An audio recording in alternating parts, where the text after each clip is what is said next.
където заснехме малък пътен ремонт. В момента пътуваме към София с управителя на Път Прибор и го питам защо ремонт на малък участък на пътя е по-скъп от ремонт на по-голям участък. Ремонтите на пътната настилка са еднакви дали ще направите на 1 км ремонт или на 100 метра ремонт.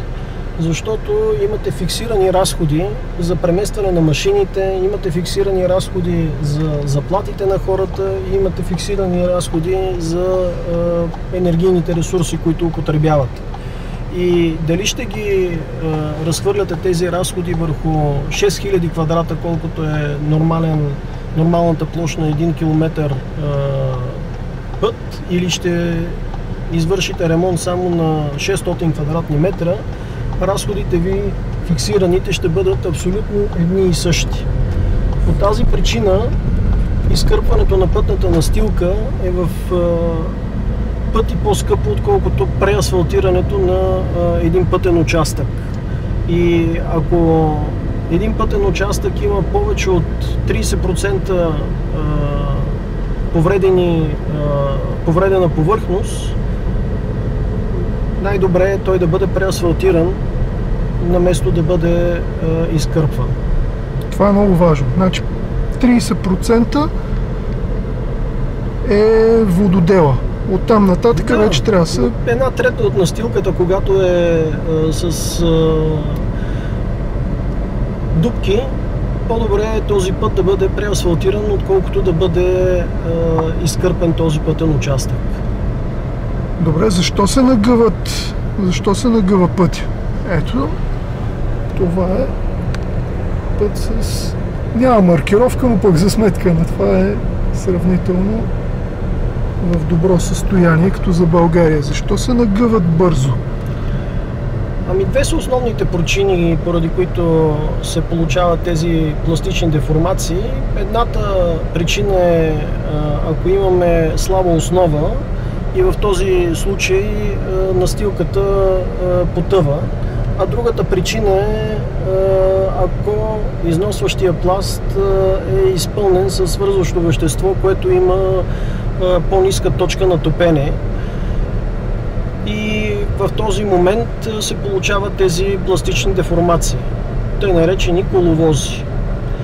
Поради това много често в заданията се залагат свързващи вещества с повишаване на точката на омекване на свързващото вещество и наместо използването на конвенционален битум с точка на омекване 50-52 градуса се предписват от проектантите да се използват свързващи вещества с точка на омекване над 65 градуса. Защото особено през летните месеци, предвид климатичните промени, които всички забелязваме, температурата на въздуха, когато е около 35 градуса, и това е температура на сянка, температурата на въздуха изложена на слънчево греене е примерно 45-50 градуса, а температурата на настилката, която е черна заради свързващо вещество битум, тя привлича повече слънчева топлина и поради тази причина сме измервали температури, които надвишават 60 градуса на настилката. И когато има един постоянен трафик в едно и също направление, нормално е при омекване на свързващо вещество да се получат тези пластични деформации. Добре, за коридорите, коловозите по-скоро, които споменахте, има ли възможност те да се избегнат без да се увеличи драстично цената на ремонта за фирмата, която го прави? Тоест, прословутото спестяване. Да, това е също възможен дефект да се получи поради намалените дебелини на асфалтовите пластове и по този начин се намалява носимоспособността на асфалтовата настилка и се получават отново пластични деформации. Но